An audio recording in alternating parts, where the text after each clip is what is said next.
CNN, the world's news network.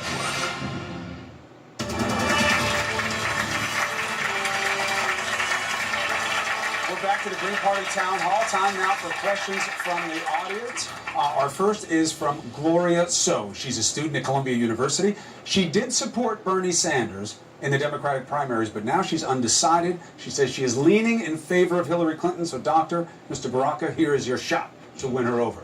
Go ahead.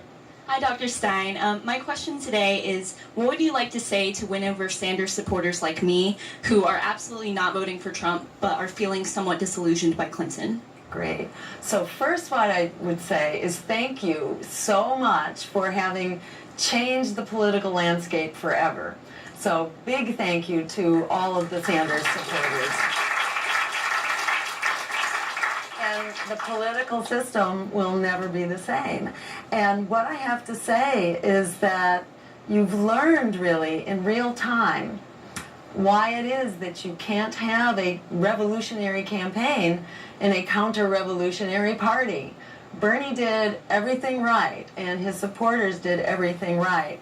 But the playing field was really steeply and unfairly tilted against you, from superdelegates to Super Tuesdays to voting irregularities to the emails that showed how the DNC, the Democratic National Committee, was colluding behind closed doors with Hillary Clinton's campaign to smear Bernie Sanders in the press. And this was extremely unfair.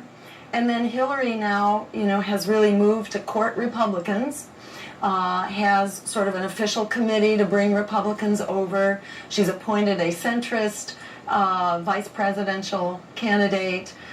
They did not allow some of the Sanders spokespeople to have a role in the at the convention. Bernie himself was relegated to a very low-profile role. So what I'd say is all the work you did and the incredible passion and vision and blood, sweat, and tears that you put into that campaign, that lives on. And Bernie himself said, it's a movement, it's not a man. And it's clear Hillary does not represent what you were working for.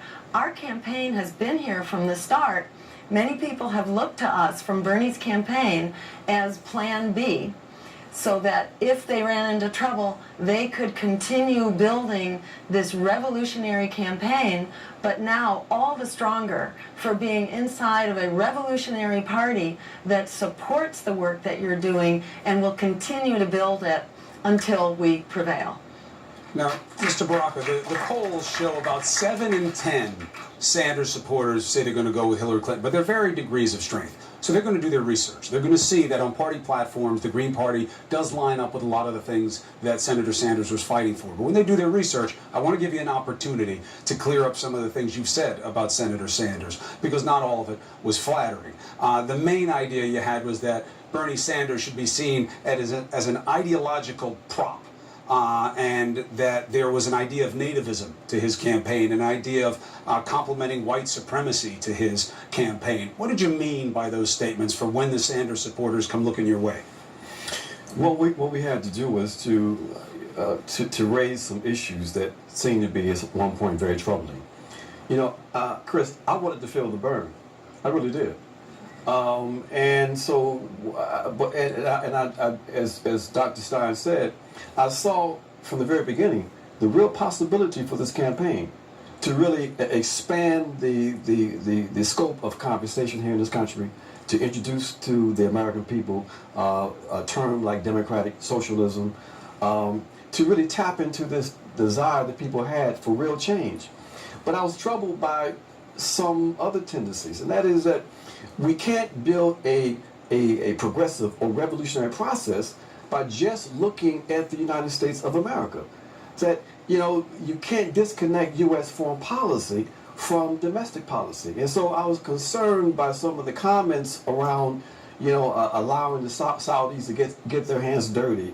Because many of us who follow geopolitical events understand that not only were the Saudis' hands dirty, they were dripping with blood.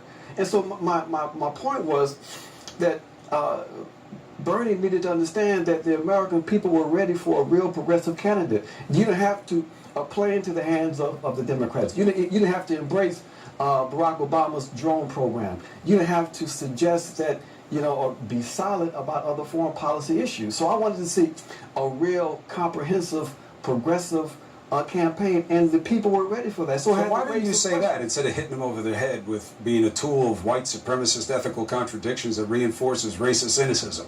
Why'd you have to hit him over the head with that, Senator Sanders, if you wanted to feel the burn? That's not trying to feel the burn. Because I wanted him to deal. I wanted his supporters to deal with those contradictions.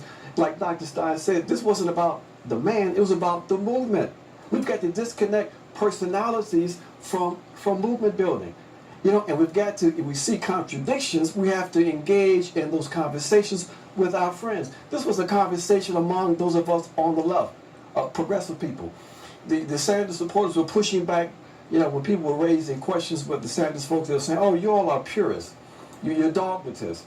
And my comment in that article was, look, there are some serious questions being raised. I never wrote an entire article on the Sanders campaign, but I was pushing back saying, look, you can't just dismiss the critique. If we want to be serious about really building progressive power in this country, talking about our conversation among ourselves, we've got to deal with these contradictions. So, if you only look at the U.S., if you only prop up life in the U.S., you are privileging life in the U.S., you're privileging white life when the Saudis and others are involved in killing black and brown people around the world. We have a question that goes to America's reach around the world now. Let's bring in Alexander McCoy. He's a former Marine Corps sergeant. He's from Rhode Island, and he served in Saudi Arabia, Germany, and Honduras. He's now a student at Columbia University. He says he's leaning towards supporting Secretary Clinton. Interestingly, for you, Alexander, Mr. Baraka, I believe, is the only person who served active duty in the armed forces in the race right now. So, what's your question, sir? Dr. Stein, you said that you oppose the use of U.S. forces overseas. U.S. forces are currently engaged in airstrikes against ISIS and other military operations. My question is, do you consider ISIS to be a threat to the U.S. or to U.S. allies and partners in the Middle East? And if so, what would you do to defeat ISIS that the Obama administration is not currently doing? So, there are rules of engagement, international rules, that if you're going to attack another country, you need to be at imminent threat of being actually attacked by them. Clearly, that threshold has not been met. ISIS is not about to launch a major attack against our country. And we have a track record now of fighting terrorism, not only ISIS, but Al-Qaeda before it, the Taliban before that. And this track record is not looking so good. We have spent $6 trillion, according to a recent Harvard study, when you include the costs, the ongoing costs of health care for our wounded veterans who deserve the highest care possible. $6 trillion, which since 2001. We have killed 1 million people in Iraq alone, which is not winning us the hearts and minds in the Middle East. We have lost tens of thousands of U.S. soldiers that have been killed or severely wounded. And what do we have to show for this? Failed states, mass refugee migrations, and repeated terrorist threats that get worse with each cycle. So ISIS grew out of the catastrophe of Iraq. Al-Qaeda, in turn, grew out of Afghanistan. And in fact, in Afghanistan, it was the CIA and the Saudis together who created the first so-called jihadi movement with the Mujahideen in order to make trouble against the Soviet Union. So this has been a very ill-conceived plan that has been backfiring madly against us. So what we say is that we need a new kind of offensive in the Middle East, because bombing terrorism and shooting terrorism is not quelling terrorism, it's only fanning the flames of terrorism, the misery and the poverty that drive terrorism. We are calling for a new kind of offensive, a peace offensive in the Middle East, that begins with a weapons embargo. And since we are supplying, we the U.S. is supplying the majority of the weapons to actually all combatants, we and our allies are arming most of the fighting forces in the Middle East. We can initiate that weapons embargo, and we also call for a freeze on the funding of those countries who continue to support jihadi terrorist enterprises.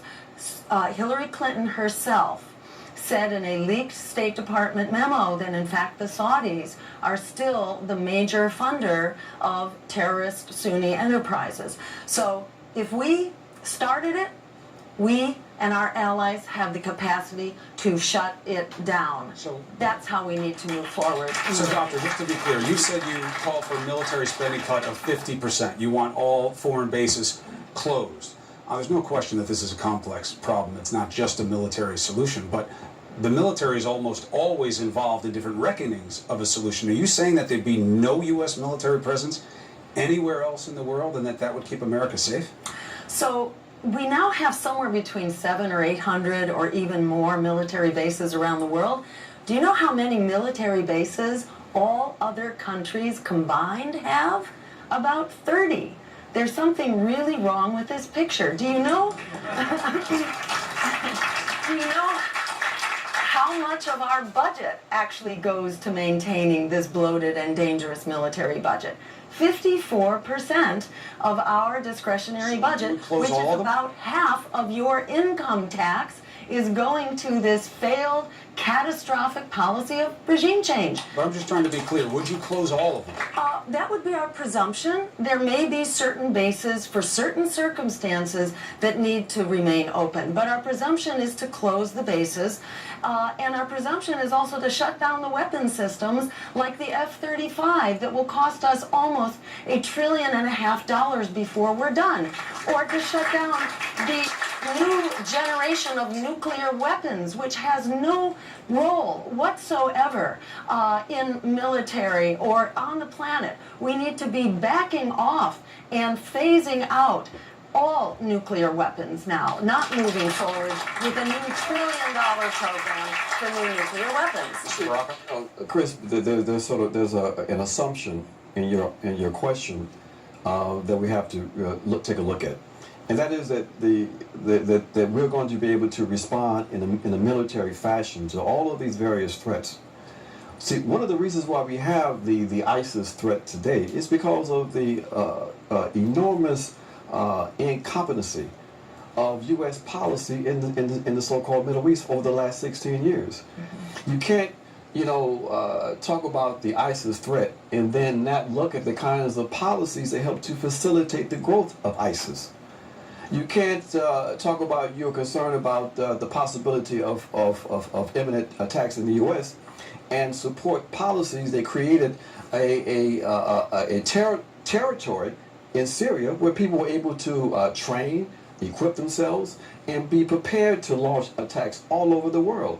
So I would invite the American people to look critically at the policies pursued by both the Bush and the Obama administrations. They helped to create the problem that we now have. Look, the security issue is real. There's no question about that. Okay? And people are concerned about that, and we understand that. But this sort of knee-jerk response in terms of military action, we've got to be very, very critical of that. And because this notion of militarism has been sold to the American population. And people, just think that the first reaction is a military one. When what we're looking at is a political and an ideological challenge also that the U.S. foreign